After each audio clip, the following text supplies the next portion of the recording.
Blessings on blessings, yeah, yeah. Blessings on In this blessings, world, yeah. in this world that is surrounded by sin, people live their life seeking to please themselves by doing whatever feels right to them. Whether it's good food, sex, fun, smiling, laughing, pottery, partying, etc. Right? How could any of these how could any of these things be wrong? Didn't y'all give us this body to enjoy these things? Are these are these people really bad that are kind to us and share their they share their culture, you know, their traditions, their deities, their food? How could all of this be bad if it feels good? When we're talking about them about, you know, dietary laws and, especially if you grew up, eating Chinese food, or you might eat some Korean or Lebanese, or, going to that, that barbecue pit, I think Texas is one of the, greatest, biggest places known for barbecue. People would think that living life is to go around and travel and test out all these different foods, and they'll travel the world and seek and enjoy all these different places, their cultures, and immerse themselves with it, thinking that these things better themselves. They run into good people, they feel good, good colors, the way people dress, the way they dance, it fills them up. They believe that in these things there's life because it appeals, because it feels right, right? And what about you? What if you are a Israelite, right? And you hear people constantly talking about, you got to live according to the spirit. We got to do things in the reflection of Mashiach, you know? We are not of the flesh. We got to be in the spirit, you know? What does any of that really mean? What does it even mean? You see, as we as we grow and we walk, and we hear these things, I hear a lot of people talk about these things. They can quote all the scripture. It sounds very good, the fruits of the spirit, the armor of righteousness. What does any of the people can be hyper righteously, hyper spiritual?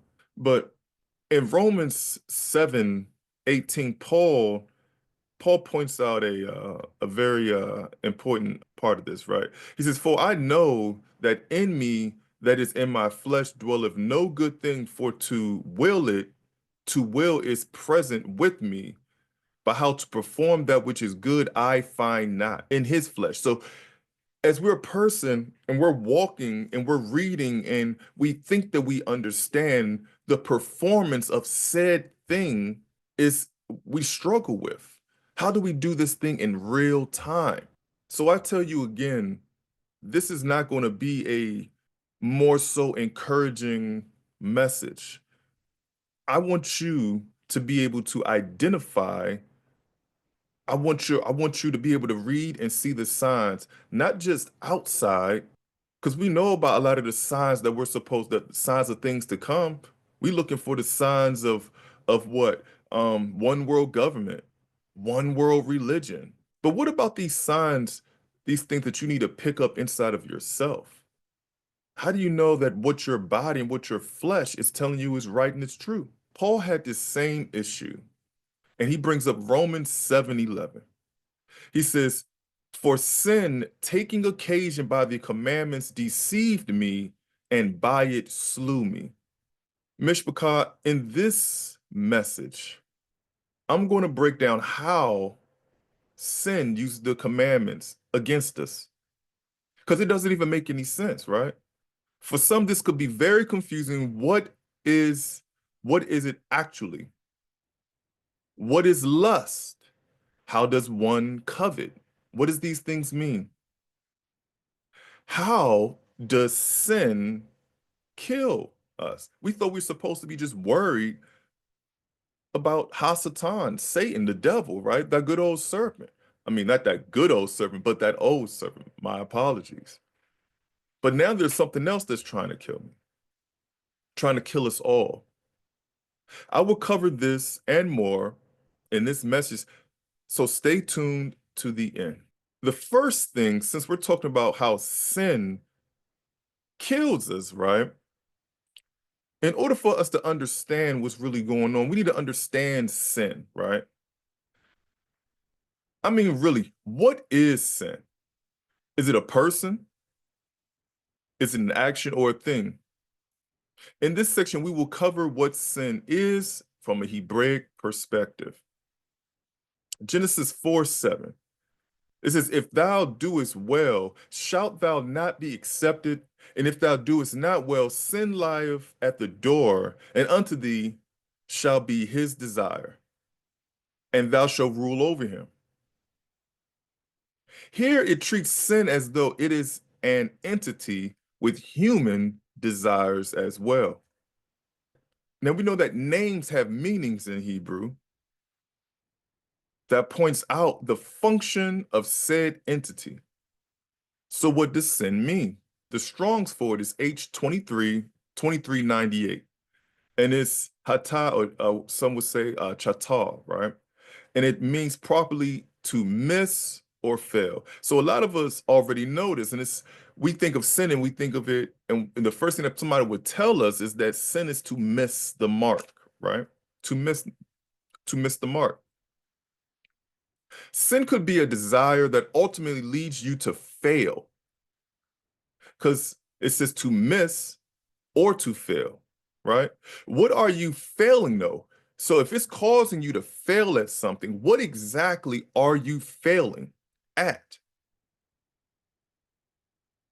Well, in order for someone to fail at something, there must be an expectation or something from someone. In Hebrew, the idea of being good comes from the Hebrew word tov, right? Because we understand that Abiyah said, and you don't got to go there, when he created the light in Genesis 1, he said that it was good, right? He said that it was good.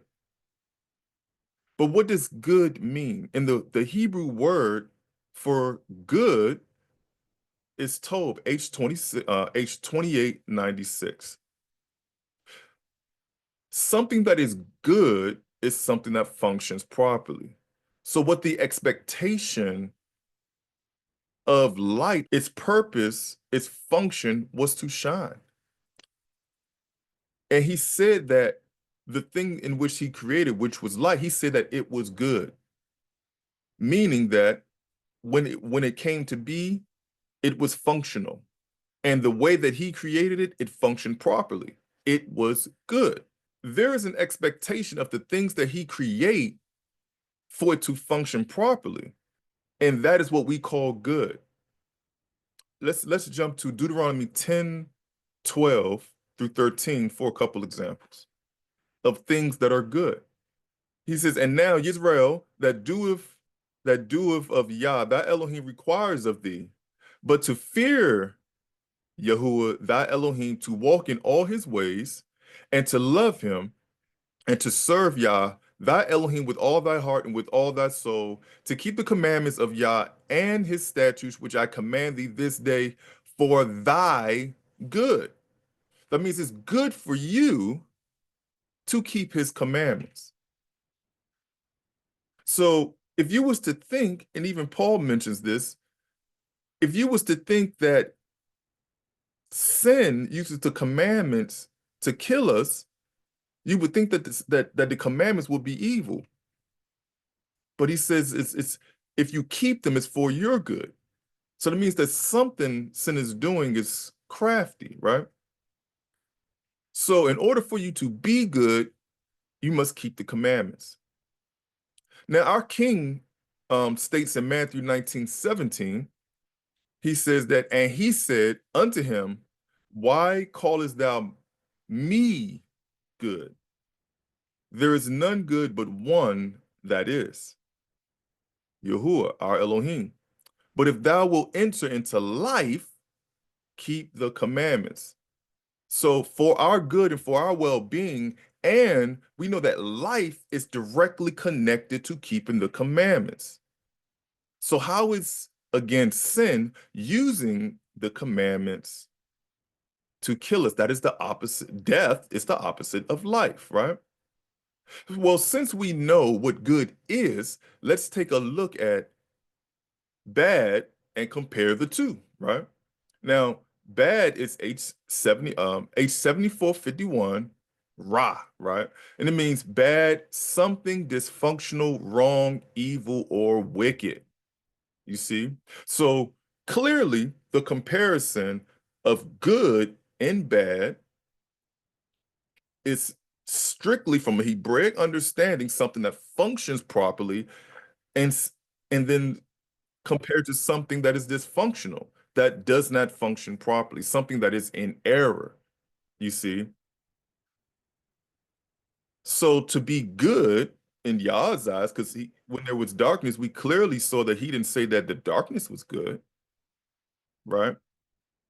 So we know that now we know what good and bad is. We know that the commandments is good. We know the commandments bring life. We know what the expectation of things that are created is to be, right? So what is a sinner? Let's take a look at James 5:20. In James 5:20, it says, let him know that he which coverteth the sinner converteth the sinner from the errors of his ways shall save a soul from death, right? Now, the part that I want you to pay attention to is converteth the sinner from the errors of his ways. So that means that the sinner is a person who lives in error, right? Which is dysfunctional. You see, they live a it's a person that lives a dysfunctional lifestyle, which is not good, which is evil or bad. Now there's another state of sin that we need to talk about too. Where did sin come from? So let's take a look at Romans 5, and then we're going to do 5 through we're going to do 12 through 14. And here it says, wherefore, as by one man sin entereth into the world, and death by sin, right? And so death passed upon all men, for that all have sinned. For unto the law sin was in the world, but sin is not imputed when there is no law. We're going to talk more about this again. We're going to talk more about this later on. But this is just an example that pointed out that without the law, there is no sin.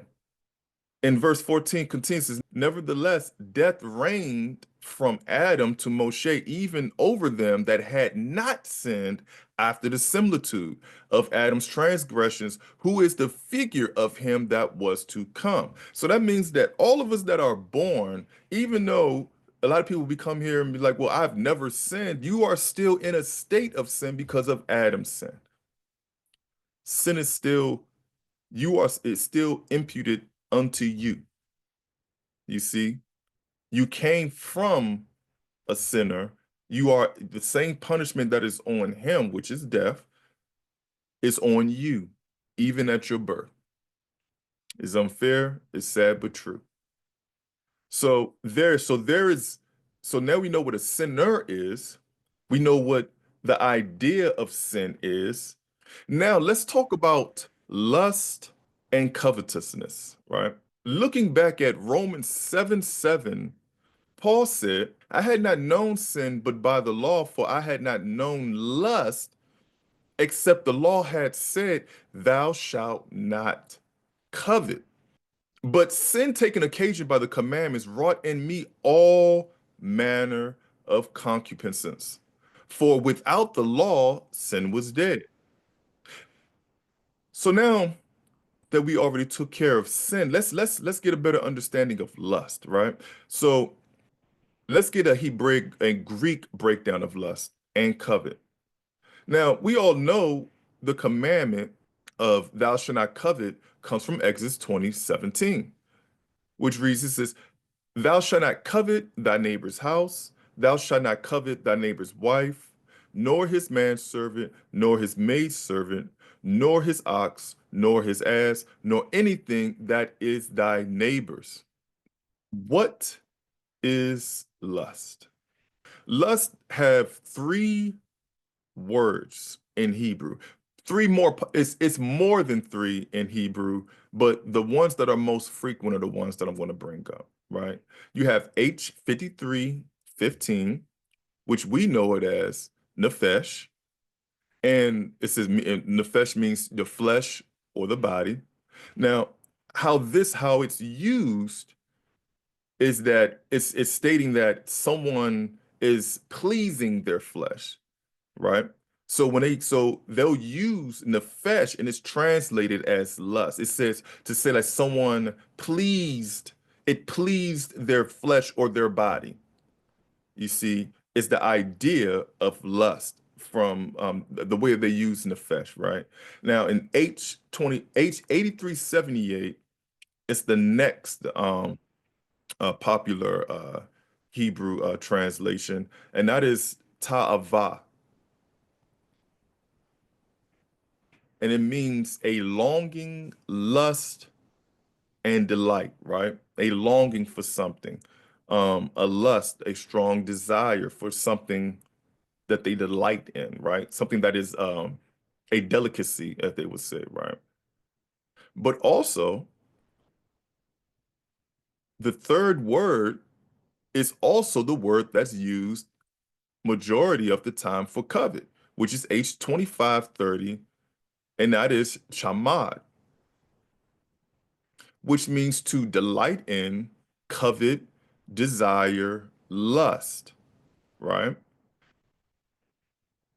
And it says desire is this desire is to what something that is pleasant out of desire of lust, right? This type of desire. So as we see, if we compare the two, we see that there is a longing for something, right? There is a desire for something.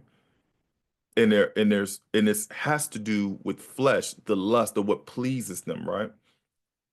So as we see, three words for lust, one popular word for covet that is also used for lust and strong desire, right? Now, the Greek, looking back at verse 7 and 8 in Romans, the Greek meaning I found that lust, covet, concupiscence are all the same Greek word. So if you was to go back to Romans 7, verses 7 and 8, when it reads,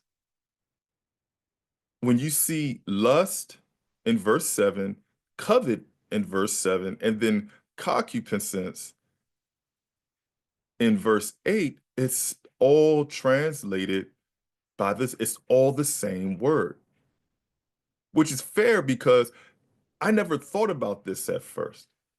So I'm gonna read verse 7 again. It says, I had not known sin but by the law, for I had not known lust except the law had said, thou shalt not covet. You would think that it would be two separate things, but it's actually here being translated. And if you look back at the Hebrew and in the Greek, you can say it as, I would, for I had not known lust except the law had said, thou shalt not lust. Thou shalt not lust. But sin taking occasion by the commandments wrought in me all manners of lust. For without the law, sin was dead. So sin is using the commandments to get us, stab us in the back by appealing to our lust. Okay, I think we're getting somewhere now. I think we're getting somewhere, right? Do not desire anything that is not yours or that belongs to anyone else. That's a very strong desire, right? But here's something that really came to mind with me, right? He says, so we, you, and I, so we would not be able to understand lust if we was not commanded to not lust or to not covet. Isn't that amazing? It says, you see, we would not look into something if we was not giving commandments concerning it. It is the same as today. I did not check food labels, ingredients before I was commanded to keep the dietary law in Leviticus. How many of you can say the same? Put it in the comments, put it in the chat. I would not have checked it. If Abba didn't give me dietary laws, I would look. I never looked, except for the things that they told me. Oh, you just need to pay attention to your sodium. I would check calorie count and sodium count or how much protein is in the food before I was even checking what is in the ingredients. And that's crazy. So it's the same thing that has to do with lust and covetousness. Because now Abba is giving us commandments to tell us, hey, you need to pay attention to this. Be mindful of this. So even though today in today's society, we equate lust to a strong sexual desire, but in Torah, it means a strong desire, period. You see, so today they would say that it's lusting, it's just directly linked to sexual desire, but it's more than that. You see, lusting for something is a desire for something forbidden or something unobtainable through normal means. For instance, someone telling you, right, you can go into this garden, but not into this one. It's off limits. We're with kids, or you can play with these toys, but not those toys over there. You see, with kids, they'll play with their toy, but you know what they want most of all? They always want what you have. I want what daddy has. It's more valuable to them at the fact that you tell them, don't, you can't have this. They want it solely because you tell them that they can't have it. It's the same thing with places that's off limits. Oh, I wonder what's over there. Don't go over there.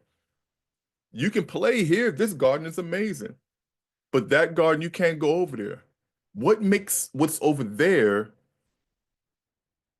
so like, why can't I go over there? Why they can go over there? Why is it off limits to me? What about for those of you that used to go to the clubs and you will like you'll be there in the general area and you see those people over there in VIP, you see, you'd be like, man, I want to be in VIP. Guys will be over there looking like, man, you see these girls over there, man. And they have VIP so roped off, they put security up there. They even will raise it up a little bit higher than the regular floor so that everybody could just look up to them. It makes them feel good.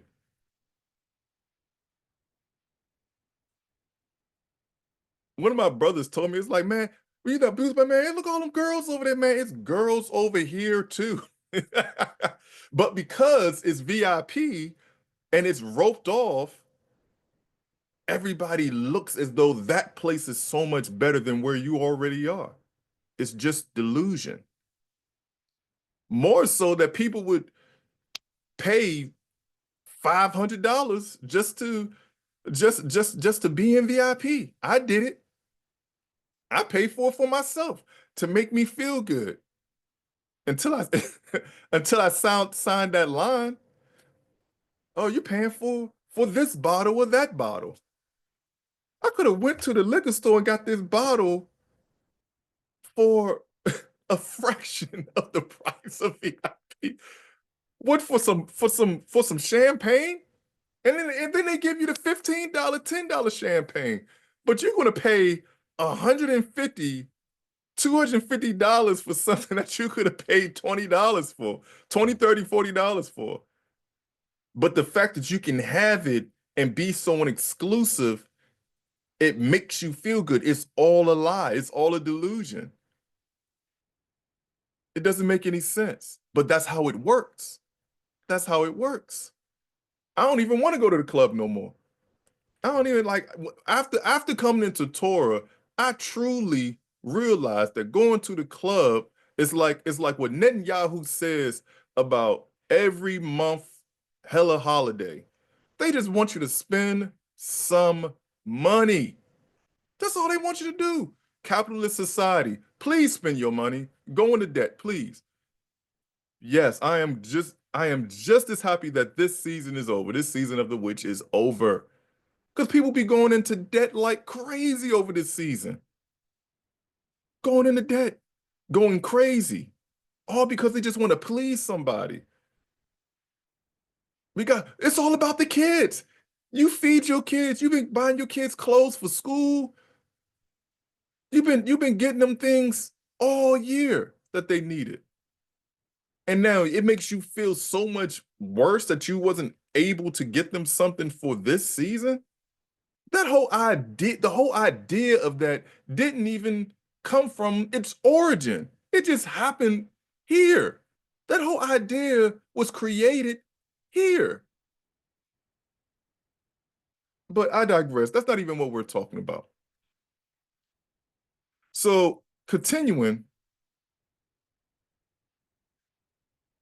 this type of thinking would lead people to believe that what you don't have is somewhat better than what you do. For instance, a woman or man who is single longs for a husband if she is surrounded by married people.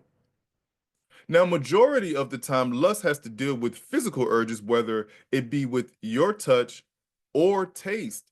It entices the five senses.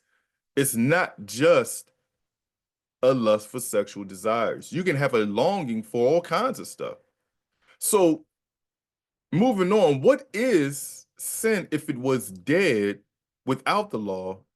Could sin be lust? What is it?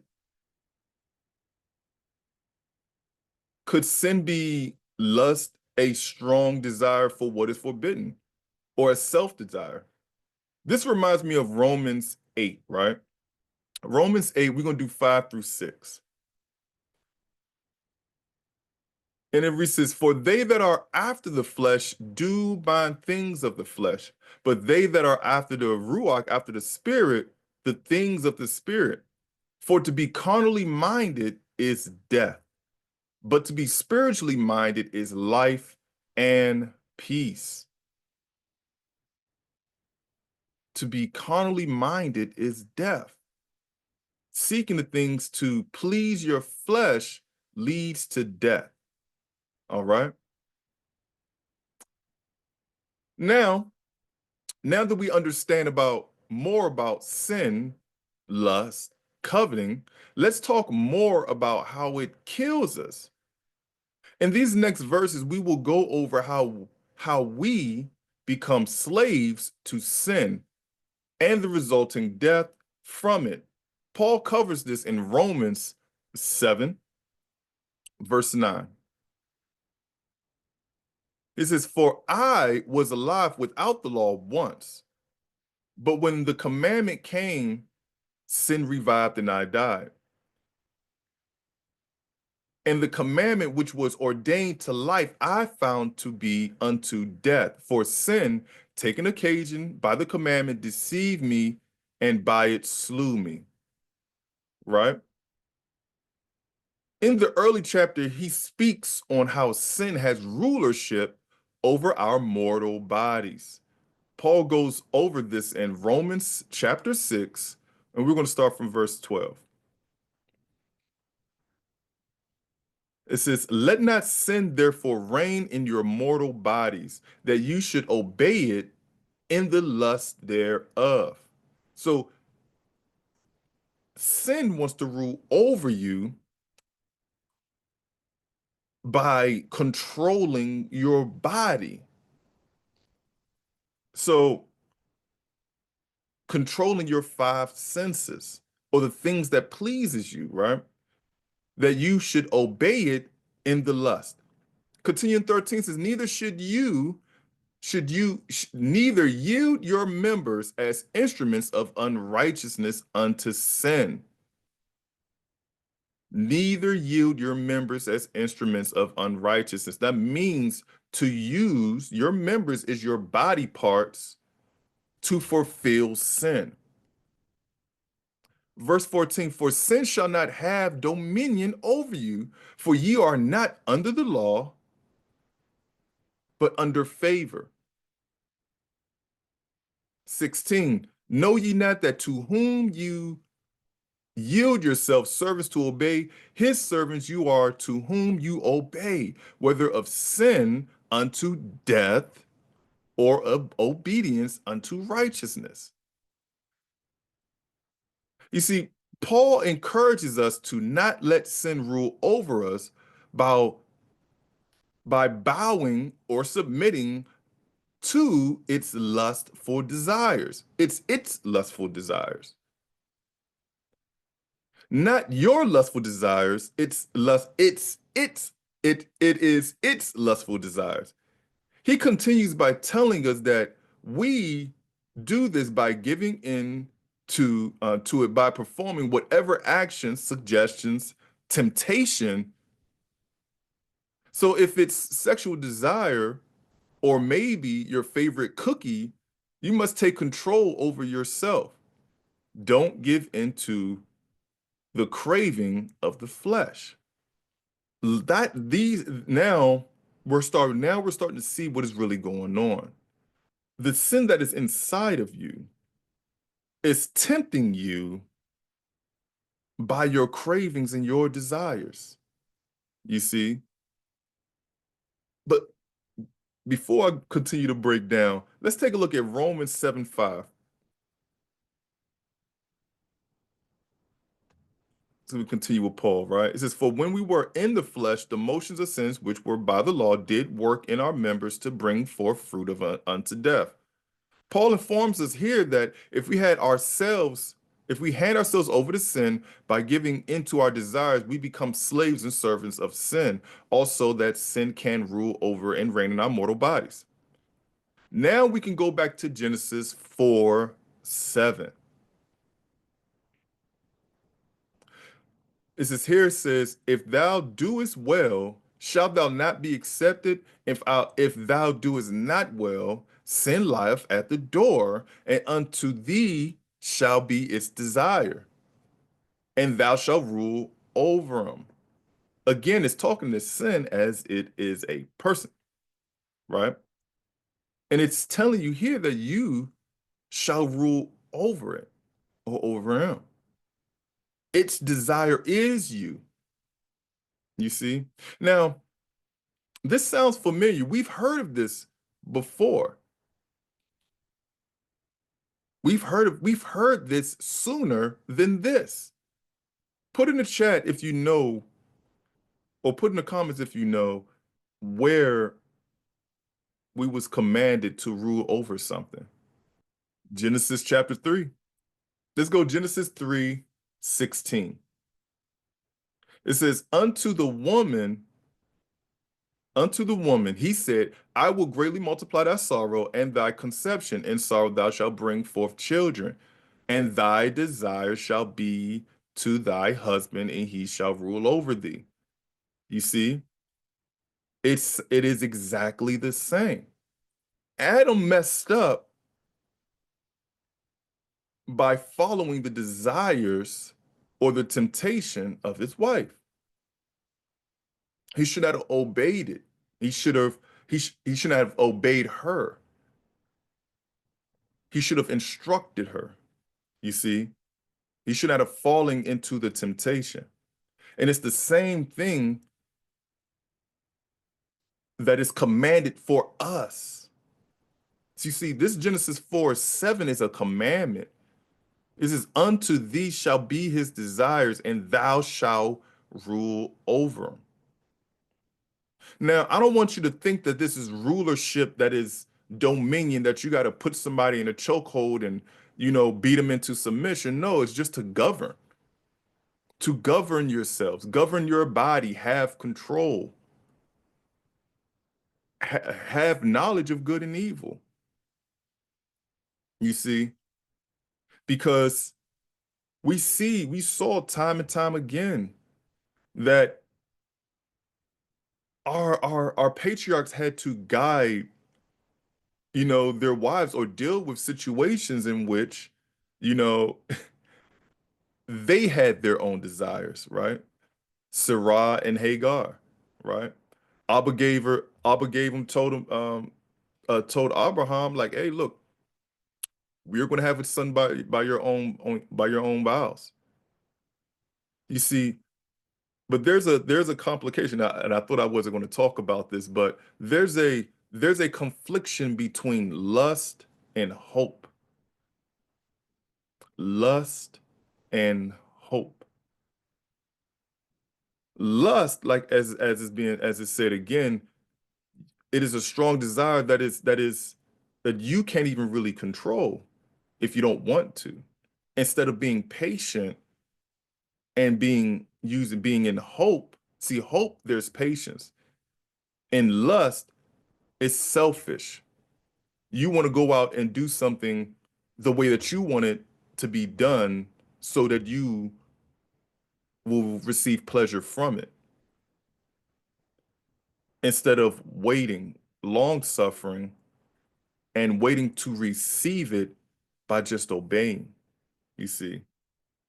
Continuing, according to Paul, sinners could be someone who is possessed or ruled by sin. So we're still talking about rulership here. Romans 7:18 through 19. And I'm jumping through all these parts for a reason. I'm purposefully not reading these encouraging parts because we, when we read, we miss the point. So I want to focus solely on these specific parts because yes, there are encouraging parts that's talking about that Paul is flip-flopping between, you know, living in the flesh or living according to sin and being dead, and then the opposite of living in the spirit. But right now, people need to understand how it is this sin is working because they can't perform this part to be in the next part. So this is the reason why you see me jumping and skipping key parts that I'm pretty sure those of you that are reading, you're probably already speaking it out automatically because you're so studious and y'all love this word that it's just natural. But Romans 17:18, 19.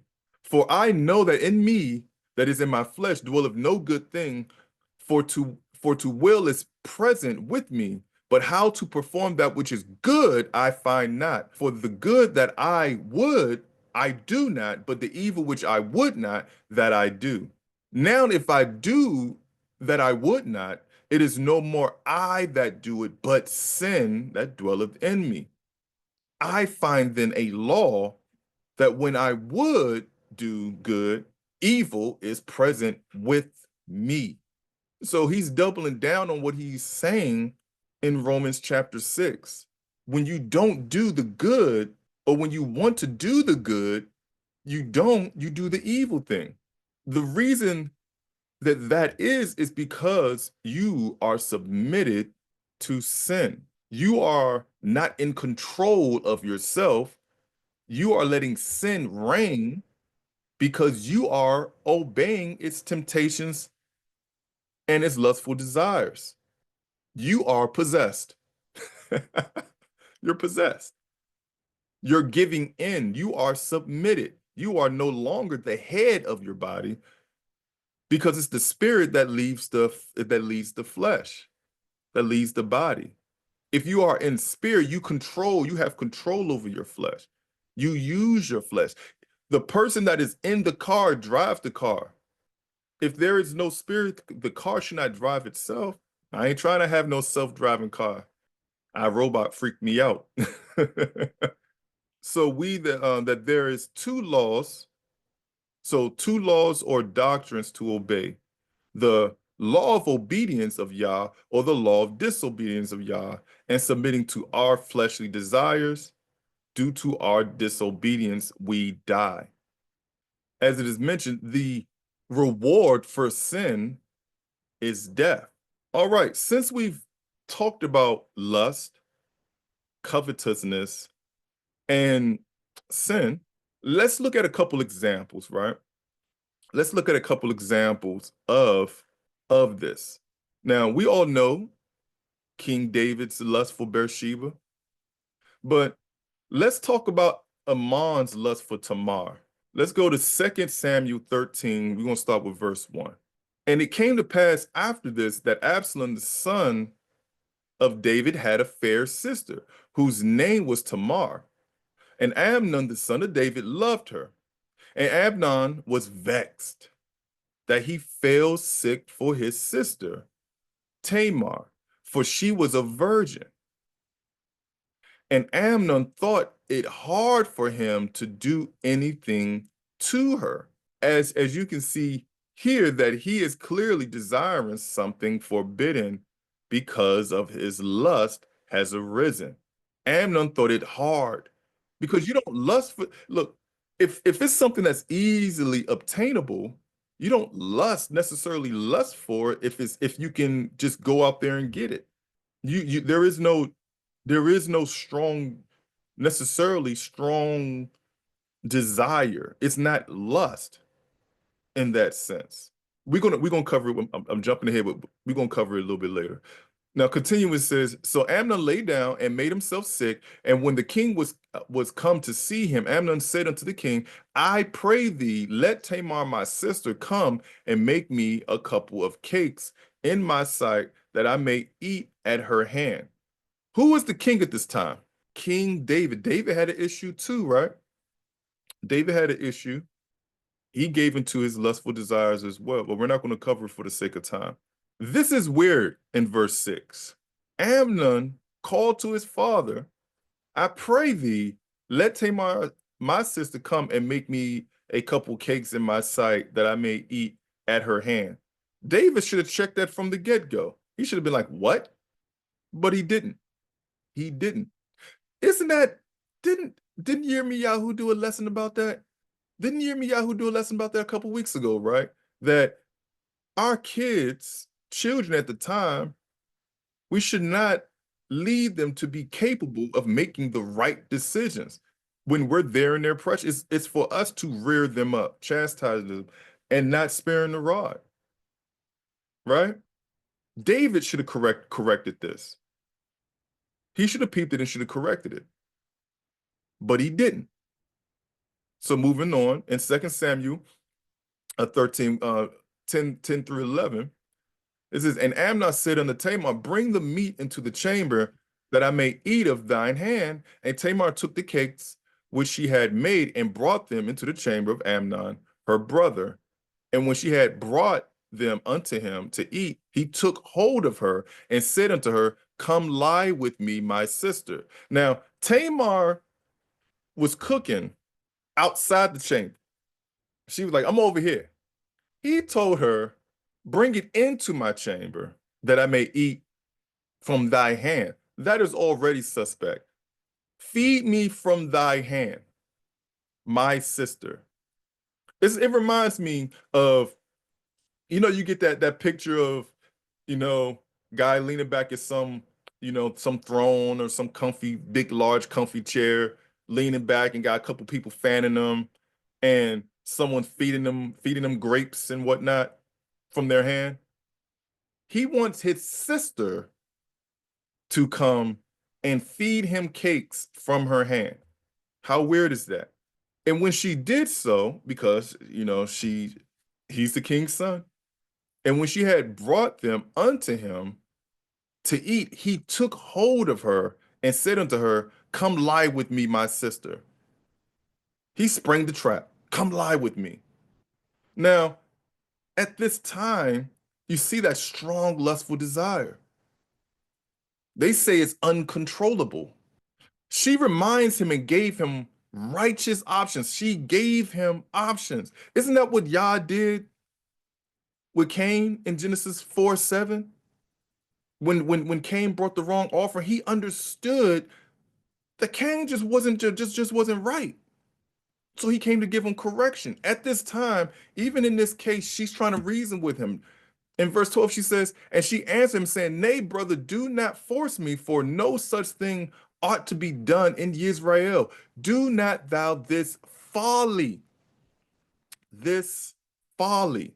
So she's pointing out that, look, in according to our customs in Israel, we don't move like this. This is foolishness.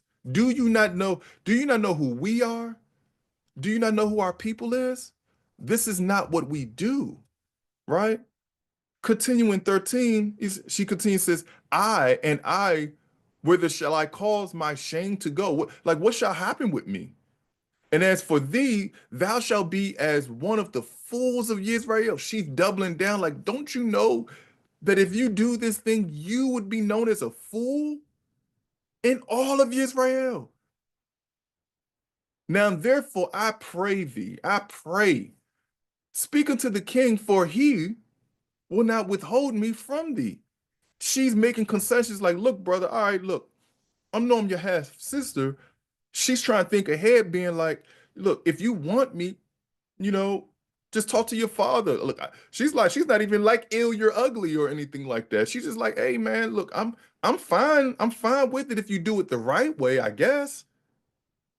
She's still giving them options. She didn't even scream. She didn't even do anything. She's just, look, I understand. She's reasoning with them. She's trying to speak peaceably with him.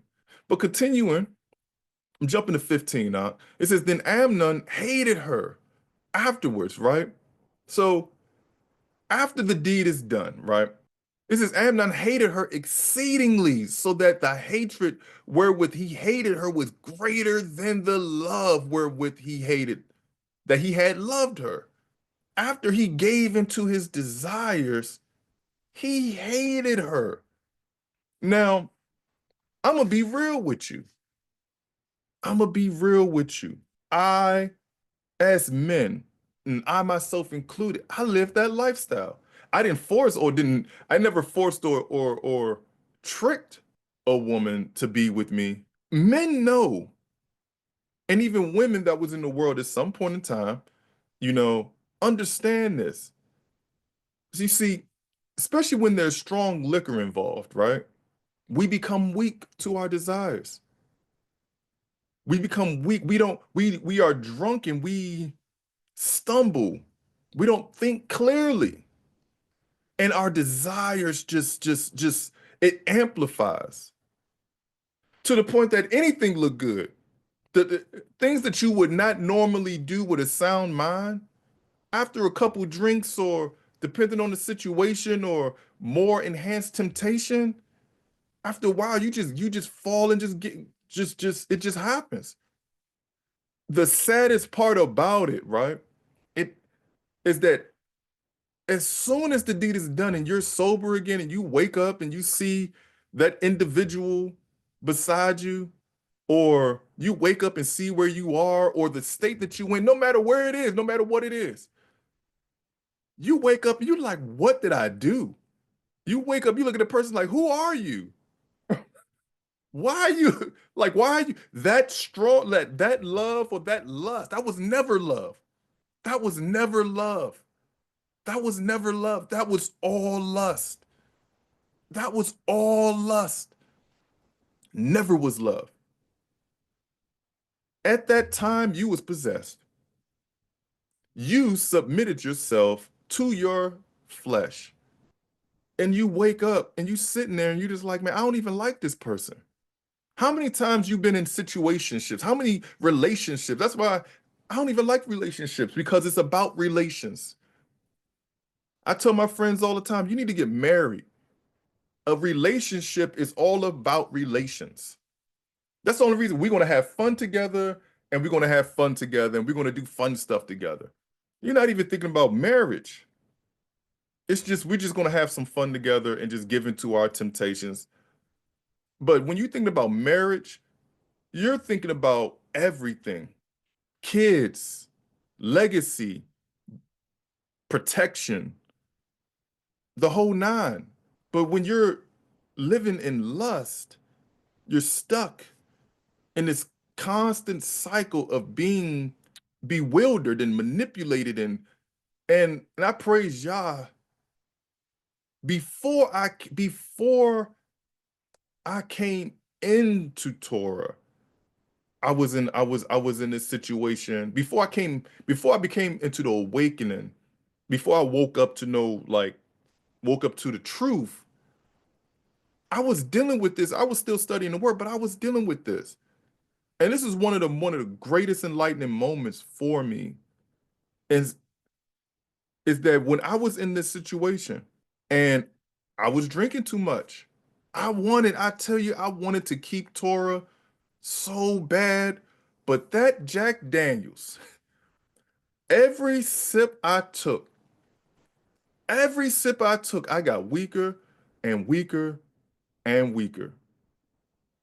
And I felt, and it didn't help that the lady I was with at the time was gorgeous. And I knew, like, it got to the point that, like, I was like, man, I gotta stop drinking this, man. I really gotta stop drinking this. I got so weak that I was just like, I don't even have the will. I don't even have the will. I know where it's fitting to go. I don't even have the will to stop it. And I knew that at that time and and I know I'm not by myself. And I don't even need y'all to put a one in the chat if y'all understand. Man, if y'all understand what I'm talking about, put a one in the chat. If you don't want to, that's fine too. I'm just saying that I knew, I knew because I've been through this situation with previous women and relationships that did not last. Abba destroyed them all every time. I knew that. I was like, man, Abba.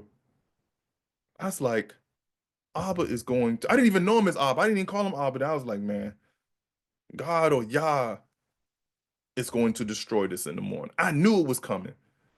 And lo and behold, day, the next day, that little happy relationship or thing that and it was a very nice lady. I could have helped her, but not like that. I corrupted her. That whole relationship, we don't even talk to each other no more. None of that stuff. None of that stuff.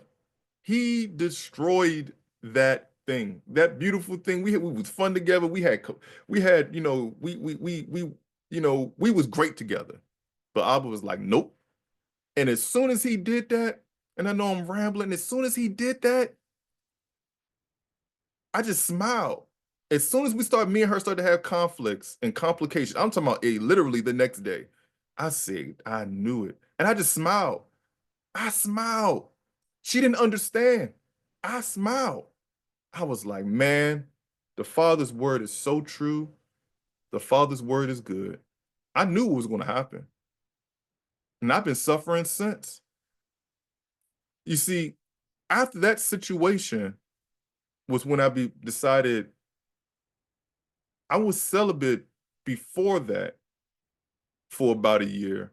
But ever since that situation, I've been celibate ever since.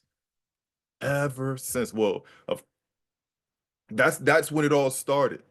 That's when it all started for me. I got tired. I got tired of failing. I got tired of failing. And all it did was just build my faith. Like, man, I knew the pain was coming. I was disobedient. I knew pain. I knew he's been doing it over and over again. It's no new thing. It's nothing new under the sun. This is how we know Yah. This is how we know him. This is how we know. He- you know, let's move on. I could talk about this all day. But that lust is crazy. So and 15, I'm gonna read 15 through 6 says, Amnon hated her exceedingly, so that the hatred wherewith he hated her greatly, greater than the love wherewith he had loved her. Amnon said unto her, arise and be gone. Isn't that what we used to do? Man, we go ahead and buy her an Uber real quick, get her a cab or something. We would think that they would be something to be wrong with them. Nah, I ain't trying to cuddle and kiss and do all that stuff. Nah, it's just, you know, it's about that time. And she said unto him, there is no cause. This evil is sending me away greater than the other that thou didst unto me. But he would not hearken unto her. Lustful desire is it's a selfish desire. When you fall unto lust, you are no longer a servant of Yah. You are not walking in the ways of Yahusha. You are following in the ways of your flesh. That is idolatry. One more example, right? I call this the loss of tooth example. I had to get my tooth removed recently, right? And I've been fluoride free, and I'm gonna keep this short. I've been fluoride free ever since I came into the truth. Matter of fact, Akia Yaron at my first Sukkot put me on. The first thing he told me, you gotta stop dealing with that fluoride, right? Well, when I stopped dealing with fluoride and then started drinking almond milk and whatnot, my teeth, the health of my teeth declined over time. And I was still eating the foods that I was eating some foods I wasn't supposed to be eating, sweets and stuff. And it got to the point that I broke my tooth on something I love so much, some good old chicken wings. Broke my tooth right in half. And I had to get it removed. And it's crazy that while I was dealing with this situation, the drive to the dentist when I had to get my tooth removed really hurt me because I had to get something that Abba made. Nothing on earth a man can make is better than what Abba makes. And they can never replicate it. It's never going to function the same again. It's never that. Ever. You're never going to get what Abba made again. But something dawned on me while I was thinking about this. And I had to put it in this lesson. This is as an example of this is an example of how tooth decay and loss explains the relationship between the law of sin and death and the law of favor.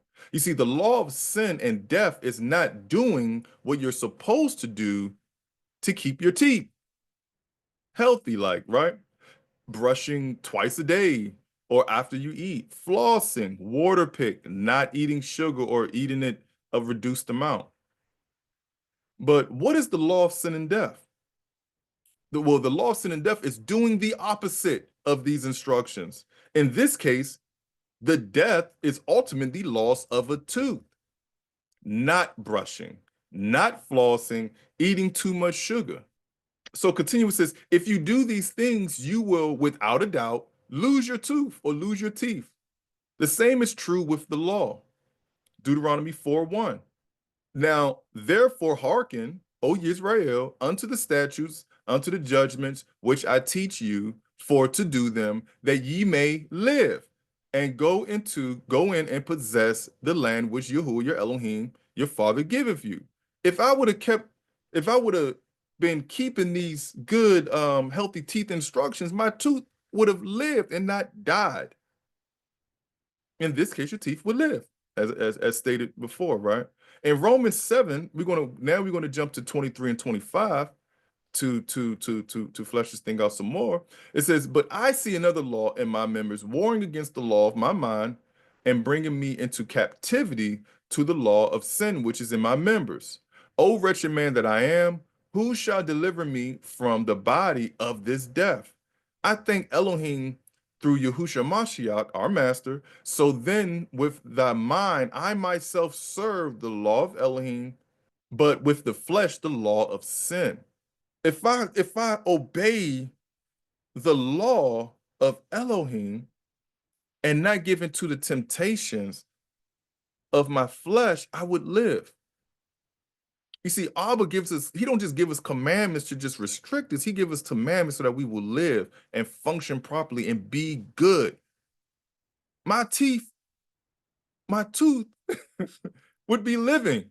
It would not die. It would not decay if I followed the instructions. You see, it's not a one, two, skip a few thing.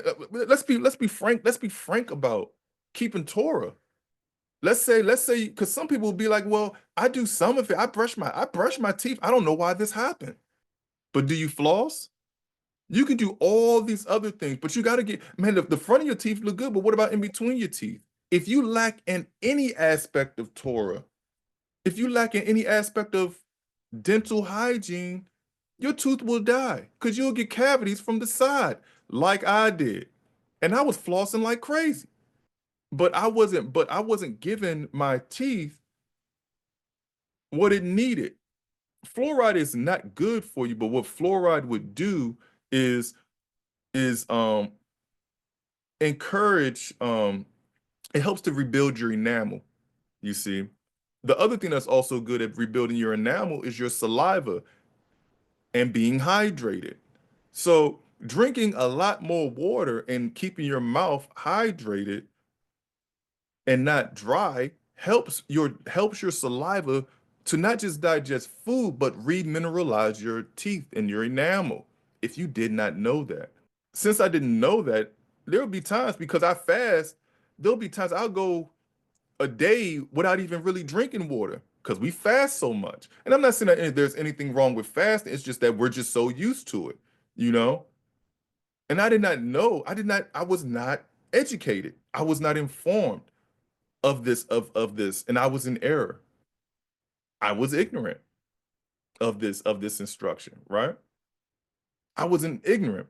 But there's another toothpaste that is better, and it doesn't have fluoride, and it's a toothpaste that I use. I told the ox already has it's better than fluoride. It has nano hydroxyapatite, right? I can't spell it, but I'll put it in Discord for y'all. Look at that type of toothpaste because it does better than what fluoride does without the side effects. And do some research on it too. And let me know if you find anything weird about it. But ever since I've been using it, my teeth has been feeling stronger and better. The other thing about drinking almond milk is that nuts and whatnot demineralize your teeth.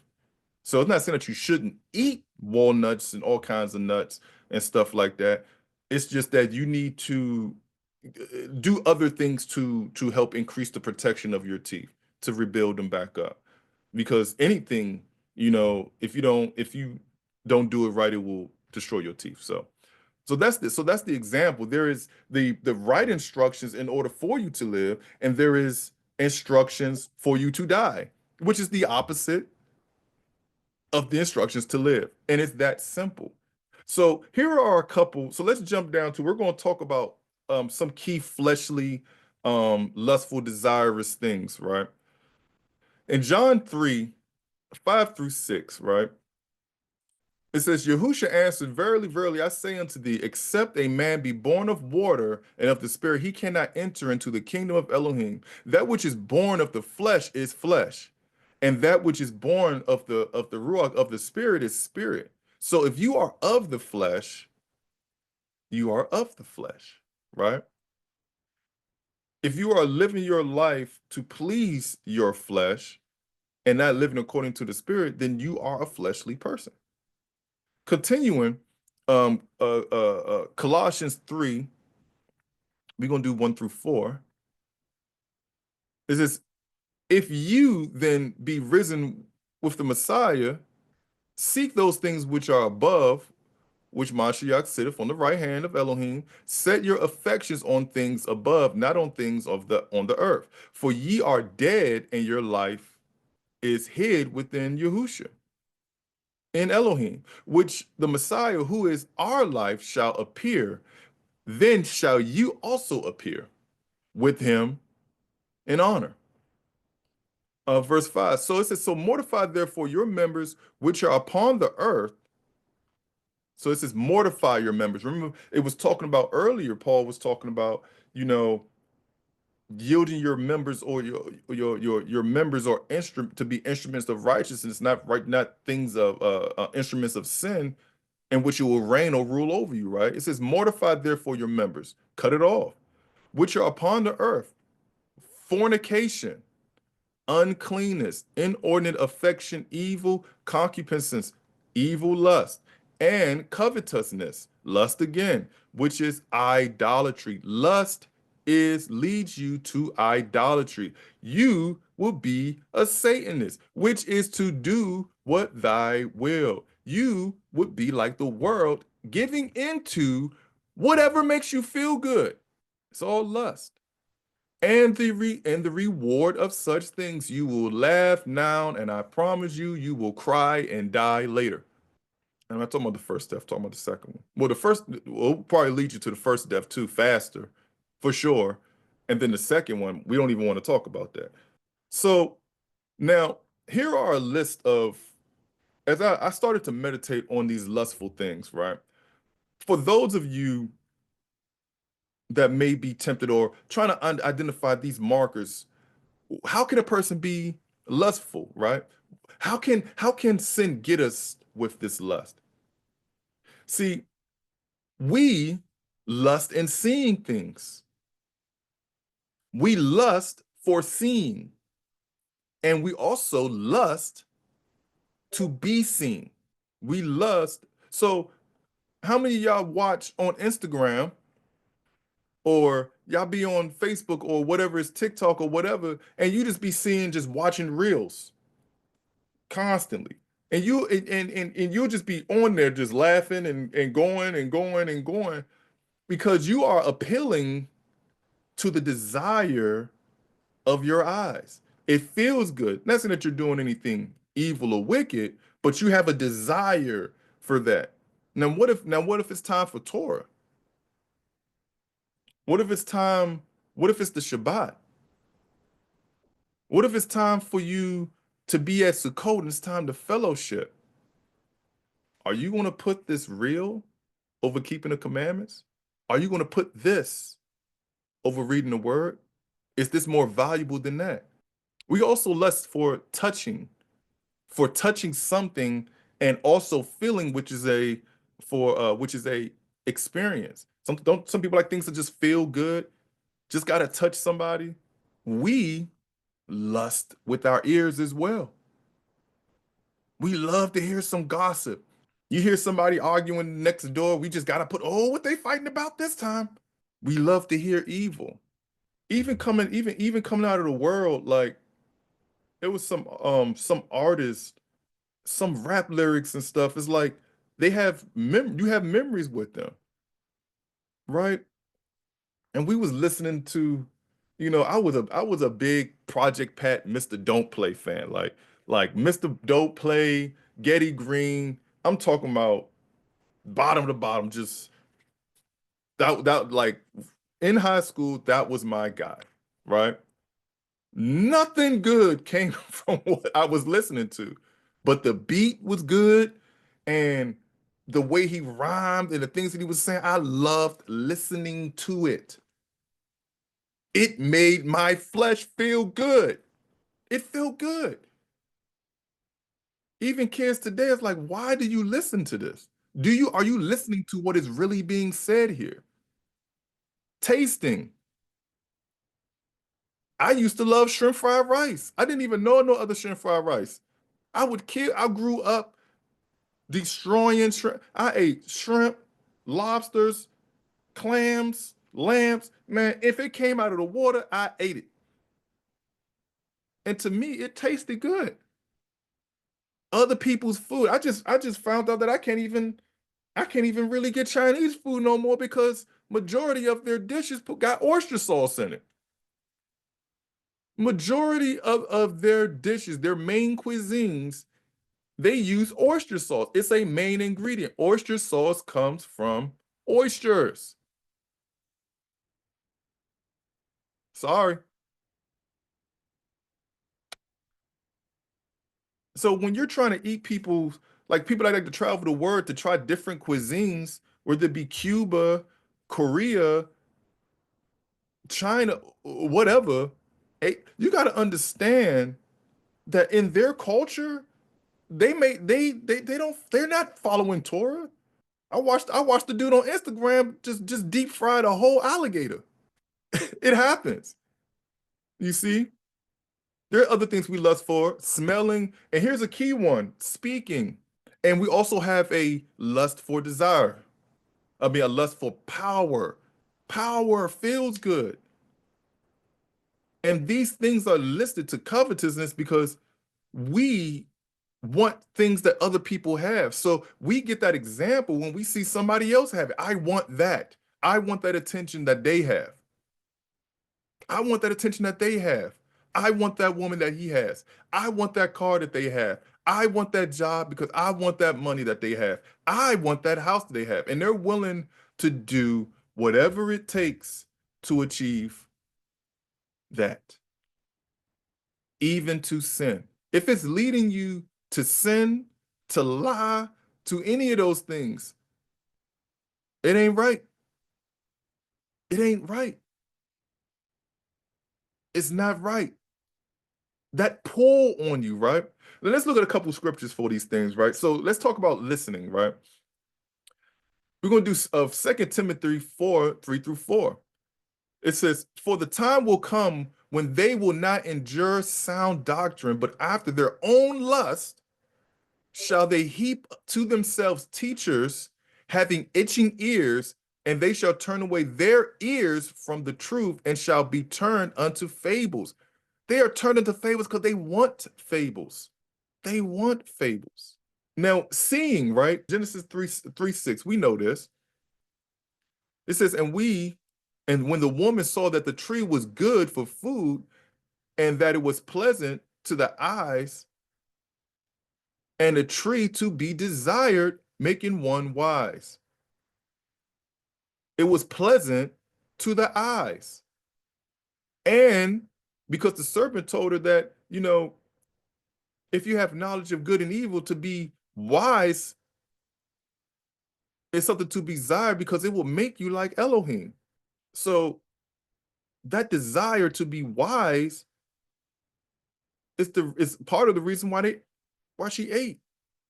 Lust, the desire for something that somebody else has, when you could have already had it because he was willingly going to give it to you. But anyway, Matthew 5, 28 through 29. We continue with sin. "But I say unto you that whosoever looketh on a woman to lust after her hath committed adultery with her already in her heart. And if thy right eye offend thee, pluck it out and cast it from thee, for it is profitable for thee that one of thy members should perish, and not that thy whole body should be cast into hell." If your eye that's causing you to lust, if you're lusting with your eyes, it's like, hey man, look, cut that thing off because it's going to lead you to death. It's going to lead you to death. It's going to lead you to death. Now, I truly understand this verse now, right? Now I understand what's really going on. Why lust is adultery. Why lust is adultery. Lust is a selfish desire. You put your desire over Yah's desire. You commit adultery by serving yourself instead of Yah. You put another over him because he doesn't want you to lust. He doesn't want you to lust. The way that you live your life is supposed to be, we're supposed to be submitted as your body is supposed to be submitted to you. We're supposed to be submitted to Yah. We're supposed to be walking in the ways of Yahushua Mashiach, our head. If Yah is his head, but if we're going our own way, then we're not going his way. And he's trying to lead us to life, not everlasting death. Mouth. Let's talk about the mouth. Let's go to James 3, 2. "For in many things we offend all. If any man offend not in word, the same is a perfect man, and able also to bridle the whole body." But jump into verse 8. "But the tongue can no man tame. If any, it is an unruly evil full of deadly poison." The tongue it's hard. Talking back talking back or just you just gotta respond. And I suffer from that too. You just get riled up. Why? Why do you get riled up? Even if you're not even really trying, like, why do you have to say anything at all? What did Mashiach do? When they was accusing him and he was talking to Pilate, what did it say that he wouldn't even utter a word? You don't even got to tell people about themselves. You don't even have to project yourself to be right if you are right. Whether that person views you as right or not, it doesn't matter. You that's why I got to come up with these t-shirts soon that just says I am. I am. And what I am is righteous. Whether you understand it or not, I am. I'm right whether you understand if I'm right or not. Whether you get it or not, doesn't matter. I am. You might not understand. You may not understand any of this that I'm going through or that I'm doing, what I'm trying to obtain. I can't help it. I can't help you. So now we've covered these different ways that our lustful desires, that sin is killing us through our body by us submitting to our temptations, to our lustful desires, rotting out our teeth, failing in relationships. So whenever your body is telling you, man, this feels right. You ever laughed at a joke that hurt? I remember Chris Rock used to be one of my favorite comedians, right? Because he would he would tell you the truth, but it hurts. So you would be like, ha ha ha, ha, when it comes to certain things. Not that he's no righteous man by no means, but it's one of those things. Us being righteous, we know right and wrong. Why are we laughing at things that we shouldn't even be laughing at? Why are we putting ourselves in situations and things like that? That's not right. It's not right at all. And I'm not condemning nobody. I'm not condemning nobody by no means. But there is a condemnation. There is a condemnation that's coming. You see, how do we deal with this issue? How do we deal with the issue of lust that's going on in our flesh? Let's jump to Romans 8, 1 through 2, right? You see, you thought that Abba left us to just be by ourselves, to just fend for this thing? By no means. In Romans 8, we're going to do 1 and 2. It says, therefore, now no condemnation to them which are in Yahushua Mashiach, who walk not after the flesh, but after the Spirit. For the law of the Spirit of life in Yahushua HaMashiach had made me free from the law of sin and death. So following the law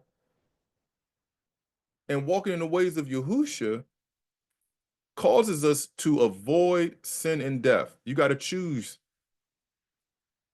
You see, you can't serve two masters. And we're not even just talking about, Yah and money. We talking about Yah and sin and the devil. Me and the Ak was talking about this, and we didn't get a chance to finish this. But in verse 3, it says, for what the law could not do, in that it was weak through the flesh, Elohim sending his own son in the likeness of sinful flesh, and for sin condemned sin in the flesh. You see, the law could not the law could not be achieved in the flesh. And because the flesh was weak, because it was weak through the flesh, that means that something that Abba is trying to, let's say we have a car and a car engine, right? And matter of fact, I use this with the op. I use this with the op. So you have a radiator, right? You have a radiator that sends water through your engine to cool it down, right? So in the radiator, you have to put specific type of coolant in there that doesn't freeze, and this is that and the third, right? And the coolant goes through as the engine, the pistons and stuff are pumping and all this stuff. It's working properly, right? Your car is moving, blah, blah, blah, blah, blah, right? Everything is working functionally, right? It's good. Well, my check engine light came on, and it was telling me, I checked the code, and it was like, your thermostat might be messed up, or you might just have low radiator fluid, right? Now, my previous car, had radiator rust and this is that and the third. So I read the manual, you gotta check that car tour, right? I wanted to make sure I had the right thing so that it's Torah in everything, y'all. All jokes aside, it's Torah in everything. So I wanted my car to run well. So I sought the guide for my car, and I was reading the type of antifreeze or not, I mean, coolant that my car needed. I go into advanced, I go in there and I see coolants of all different colors, types, all kinds of stuff. And the reason that it's in there, it says like, you know what, you got to have a specific type of coolant because if you don't, then it will cause rust and it will mess up your car basically, right? And and there's an operation of how you got to do it. So I'm sitting here looking at the coolant and I'm like, it's purple, it's pink, it's orange, it's yellow, it's this, is that, all these different names and words. I'm like, man, which one am I supposed to have? I check my car. Now, the one that I'm looking at that says I believe is for my car is orange. I look in my car, it's pink. And I'm like, oh my goodness. Because they say, like, don't mix them or you're going to cause all these issues. Lo and behold, I found out all the way at the bottom there was a specific one that actually was for my car. So I had to put a napkin in there, get the color, go up to the cooler and make sure that it's the right one. And I happened to find the right one was good. But the point that I wanted to make in this is that you have to give your car everything that it needs to function properly, right? Water or coolant needs to get to the engine to cool it. But if you don't have the right hose or the right connection for that coolant to get to the engine is going to overheat. If you put a balloon right there, that coolant ain't going to get in there. It's going to fill up and it's going to bust, right? And what is going to happen is that your car is going to heat up, and it's going to overheat. Now, a person might be like, well, I don't know what's wrong with my car. I always put oil in it.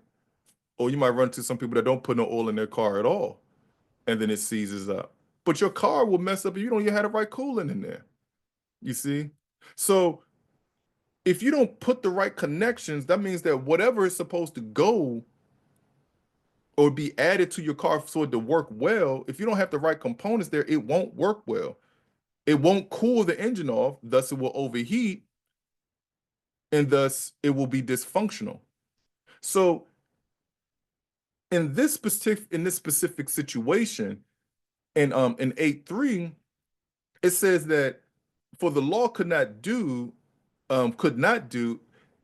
in that it was weak through the flesh. It was weak through the flesh. So there was something impeding the law being performed in the body, in the flesh. It was something in the flesh. Elohim sending his own son in likeness of flesh and for sin condemned sin in the flesh. So Abba sent his son. He was like, look, I'm gonna send my son down there in flesh to investigate. You ever had send somebody, before you go buy a house or anything, or before even when you get a car, you got to get an inspection. You get a house inspected. You ever seen condemned buildings? Why? It's not fit for you to live there. They point out certain things to make sure that you're not getting tricked or whatever, right? Try to make things fixed so that everything will go well with you for your purchase, whether it be a home, a car, or whatever. Abba sees that we are having issues in our flesh. Isn't Abba amazing? He's like, look, I'm going to send my perfect investigator so that he can experience what you are experiencing, and so that he can be like, you know what, Abba, it ain't them. It's not them. It is sin. This is the problem. It's sin. It's sin in their flesh that's causing them, because I'm dealing with it too. I'm wrestling with it too. I feel this temptation because I am in flesh as well. I see it. I understand. And he's going to tell his Abba, look, it's sin. Sin is in here. Ooh, sin is in there. It's the same thing. It's the same thing with people. There's a righteous people in the world. We are the rod. We are the measuring tool. We are the people that's in the world that the Father's going to compare people to, or for people to compare other nations to compare to. If there's righteousness in the world, then people can be educated of righteousness. And then if they choose the latter, then they can be judged. They can be like Abba can be like, nah, it's something wrong with them because the measuring stick, they are missing the mark. They are in sin. They are in sin. You see? Because I have the righteous ones here, those that are living according to my ways. So now they know better, they're condemned. What happened to a condemned building? Over time, it gets destroyed and demolished, and something new is placed there. So you got to mortify your members. You got to cut off. You got to cut off that olive so wild olive can be grafted in. In Romans 8:4, it continues, it says that the righteousness of the law might be fulfilled in us who walk not after the flesh, but after the spirit. So now it's like, okay, he's like, all right, look, I see what the issue is. The remedy for this issue in your flesh is so that you'll know that, hey, don't, if you feel this or these temptations in your flesh, don't obey them. Matter of fact, I'm gonna give you commandments, and I sent, not only did I send my son to identify the issues in the flesh, he's gonna show you how to walk, because this is my son in which I am so very well pleased. And he's gonna show you how to live. And if you walk in his ways, and he is in you, and the word and his instructions that I gave him is in you, because he is the word made flesh, and you're following after him, you won't die. Your flesh will, but I know, just like what Paul is saying, I acknowledge, he says, when I acknowledge the fact that the thing that I hate doing, I do, and the thing that I love to do, I don't do. I acknowledge the fact that the Torah and the law is good, and that the sin in the flesh is evil and is bad. So even though we're wrestling with this, yes, we are born into sin and condemned in sin. But you know what? If we walk and we wrestle and we long suffer, and we are aware of our sinful temptations in the lust of our flesh, and we don't obey it, I will be like, my good and faithful servant. We will become the apple of his eye, not obeying our flesh. So that way we'll have knowledge of good and evil in our flesh. We will be able to say, nah, that's not a good feeling. We will be able to know what love and lust is. We'll be able to say, you know what, this feeling that I'm feeling inside nah, I'm not going to obey that. This thought that I'm getting in, this mouth that I want to open, no, no, no, no, no, no, no, I'm not going to do that. Because Abba told me not to. And what Abba instructs me is good. I don't want to be in error. I don't want to be in sin. I want to slap this dude so bad because of the way he make me feel. I want to punch a hole through the wall. I want to lash out. I want to yell back at the person that's yelling at me. No. Abba said, vengeance is mine. Turn the other cheek. Now it's starting to make sense, right? Our bodies is wrestling with bacteria, spores, and viruses, and fending it off all day long, whether we know it or not, so that we don't get sick. If we put the right stuff in our body, it will be able to do what it's supposed to do.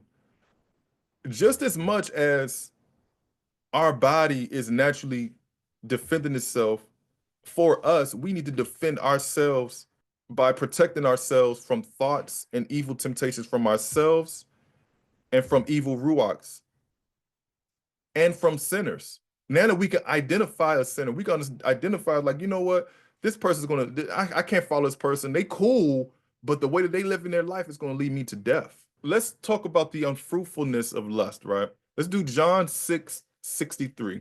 It is the spirit that quickeneth, the flesh profiteth nothing. The word I speak unto you are spirit, and they are life. The flesh is good for nothing. The flesh is nothing good on its own. The spirit is life. Mark 4:18-19.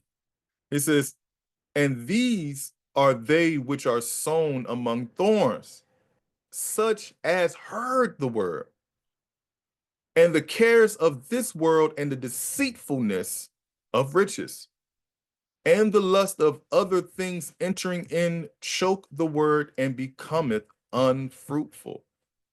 It's the lust. The lust of other things entering in. It's the lust. It's the lust. Let's finish this off. Let's do Romans 8, 7 through 8. Because if everything I told you has not resonated with you, right? If everything I told you has not resonated with you yet, maybe I should just maybe I should just give you the end all be all, right? Romans 8, 7 through 8 says, because the carnal mind is enmity with Elohim, for it is not subject to the law of Elohim, neither indeed can be. So then they that are in the flesh cannot please Elohim. You can't please Yah if you're living according to your flesh. Lie to yourself if you want to. This reminds me of something, right? It was something else that someone else was supposed to have enmity with something else, right? Y'all know where I live. Put in the chat where you think that is. And what it was something. Where else did it mention enmity? Put it in the chat if you know. Let's go Genesis 3:15 real quick, right? It says, there's nothing new under the sun. And it says, I will put enmity between thee and the woman, and between thy seed and her seed. It shall bruise thy head, and thou shalt bruise his heel. Abba is telling the serpent, I will put enmity between thee and the woman. If you are carnally minded, you are against Yah, you are with enmity with him. You are the serpent seed. You are the serpent seed. You can lie to yourself as much as you want to. This is the end all be all. Which seed are you? The seed of the serpent or of the seed of the woman? Are you the seed that please Yah or the one that doesn't? The one that does what pleases themselves by obeying their sinful flesh will not please Yah. That is self-worship, idolatry. So let's do Romans 5, 19 through 21. That's got a couple more verses for y'all, and we good to go, Mish. For as by oh my bad, for as by one man's disobedience many were made sinners, so by the obedience of one man shall many be made righteous. Moreover, the law entereth that the offense might abound, but wherein sin abound, favor did much more abound. That as sin which had reigned unto death, even so might favor reign through righteousness unto eternal life by Yahushua HaMashiach. And in Romans 8, 9 through 11, Romans 8, 9 through 11 says, but ye are not in the flesh. I hope not, but in the Ruach, in the spirit. If so be that the spirit of Elohim dwell in you. Now, if any man have not the spirit of Yahushua, he is not of his. And if the Messiah be in you, the body is dead because of sin, but the spirit is life because of righteousness. But if the spirit of him that raised up Yahushua Mashiach from the dead dwell in you, he that raiseth up the Messiah from the dead shall also quicken your mortal bodies by the spirit that dwelleth in you. Mishpachah, just because there was sin from the very beginning, and some of us was born into sin, Abba has never forsaken us. He's always had a plan for us. All we had to do is just understand what that plan is and walk in his righteous ways. I mean, who is the clay? Does the clay raise his hand up against the potter? That doesn't even make any sense. Abba created us. He gave us flesh to be able to feel. He gave us the eyes. Yes, he wants us to enjoy our eyes and what we see, but there are rules to everything. He gave us taste buds. We can just not taste nothing. We can just put stuff in our mouth and just not enjoy it at all. Everything that is in our flesh is just like the garden. Our flesh is just like Adam and Eve in the garden. Look, you can eat from all these trees, right? You can eat from all these trees, but just don't eat from this one.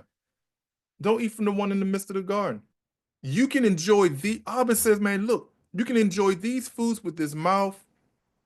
You can do good things. You can speak good things and not evil things with your mouth. Matter of fact, you want to do some good, give Abba some praise instead of cursing somebody. Give Abba some praise instead of cursing somebody. Instead of watching sinful OnlyFans, porn, or whatever it is, read some Torah. Read some Torah. Look at that. Look at that. Look at look at people loving and hugging and you know watch your mishpachah dance and just relish in that a little bit. Instead of throwing a pit, instead of throwing a punch, give somebody a hug. Give somebody a hug instead, or just walk away. Seek to do good and not do evil. Seek to do good and not to do evil. Do not fall into temptation because all these things is death. All these things is death. Hopefully, I pray that everybody was able to get a better understanding of how sin kills us. Because it's just like the devil, the serpent. It's just going to deceive you. It's just going to deceive you and then leave you. It's destined for death.